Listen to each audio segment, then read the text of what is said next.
Hi guys, welcome back. நீங்கள் இப்போ ப்ரிவியூவில் பார்த்தீங்கன்னா ஒரு ட்ராகனோட நேம் ஆர்ட் வீடியோ வந்து எப்படி எடிட் பண்ணுறதுன்னு நம்ம இந்த வீடியோவில் பார்க்கலாம். வீடியோ வந்து ஸ்கிப் பண்ணால் பார்த்தீங்கன்னா தான் இந்த வீடியோ எப்படி எடிட் பண்ணணும் உங்களுக்கு வந்து புரியும். ஃபஸ்ட்டு இந்த அலைட் மோஷன் இருக்குது பார்த்தீங்களா, அதை ஓப்பன் பண்ணிக்கோங்க. ஓப்பன் பண்ணிட்டு நான் அந்த லிங்க் பார்த்தீங்கன்னா நான் டிஸ்கிரிப்ஷனில் கொடுத்துருப்பேன். அதை வந்து அந்த பீட் மார்க்குன்னு இருக்கும், அதை டச் பண்ணி இந்த ஆப்பில் வந்து நீங்கள் இம்போர்ட் பண்ணி வச்சுட்டாவே இங்கே பார்த்தீங்கன்னா ப்ளஸ் ப்ராஜெக்ட்னு ஒரு ஆப்ஷன் பார்த்தீங்களா, இதில் பார்த்தீங்கன்னா இதில் தான் இருக்கும். இப்போ வந்து அதை நீங்கள் ஓப்பன் பண்ணிங்கன்னா உங்களுக்கு பார்த்தீங்கன்னா இந்த மாதிரி தான் இருக்கும். இதில் வந்து எப்படி வந்து உங்கள் நேமை வந்து ஆட் பண்ணுறேன்னு பார்க்கலாம்.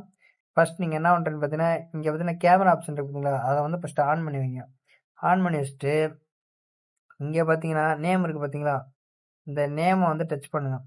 இந்த மாதிரி டச் பண்ணிட்டு இங்கே பார்த்தீங்கன்னா எடிட் டெக்ஸ்ட்னு இருக்குது பார்த்தீங்களா, அதை டச் பண்ணுங்க. டச் பண்ணிட்டு இப்போ வந்து உங்கள் நேம் என்ன நேமோ அந்த நேமை வந்து இந்த இடத்துல டைப் பண்ணுங்க.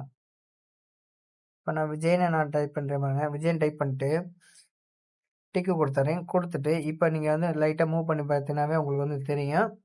இப்போ நீங்கள் என்ன பண்ணுறீங்கன்னு பார்த்தீங்கன்னா உங்களுக்கு ஃபாண்ட் வந்து என்ன ஃபாண்ட் வேணும்னு நினைக்கிறீங்களோ அந்த ஃபாண்ட் பார்த்தீங்கன்னா மேலே பார்த்தீங்கன்னா இந்த ஃபஸ்ட்டு இந்த டெக்ஸ்ட்டை டச் பண்ணிட்டு இந்த எடிட் டெக்ஸ்ட்டை டச் பண்ணி மேலே பார்த்தீங்கன்னா வியூ ஆல் ஃபாண்ட் இருக்கும். இதில் பார்த்தீங்கன்னா ஏகப்பட்ட ஃபாண்ட் இருக்கும். இதில் வந்து எந்த ஃபாண்ட் உங்களுக்கு பிடிச்சிருக்குதோ அந்த ஃபாண்ட்டை வந்து நீங்கள் வந்து கொடுத்து சேஞ்ச் பண்ணிக்கோங்க. கொடுத்துட்டு இப்போ நீங்கள் எல்லாம் பார்த்தீங்கன்னா ஓகேன பின்னாடி மேலே பார்த்தீங்கன்னா ஒரு ஏரோ இருக்குது பார்த்தீங்களா, இதை டச் பண்ணுங்க. டச் பண்ணிட்டு இது வந்து வீடியோ என்ன குவாலிட்டியில் வேணும்னு கேட்கும். இதில் வந்து உங்களுக்கு என்ன குவாலிட்டி வேணுமோ அதை கொடுத்துட்டு கீழே எக்ஸ்போர்ட்னு கொடுத்தீங்கன்னா இந்த வீடியோ வந்து உங்கள் ஃபைல் மேனேஜரில் சேவ் ஆகிடும்.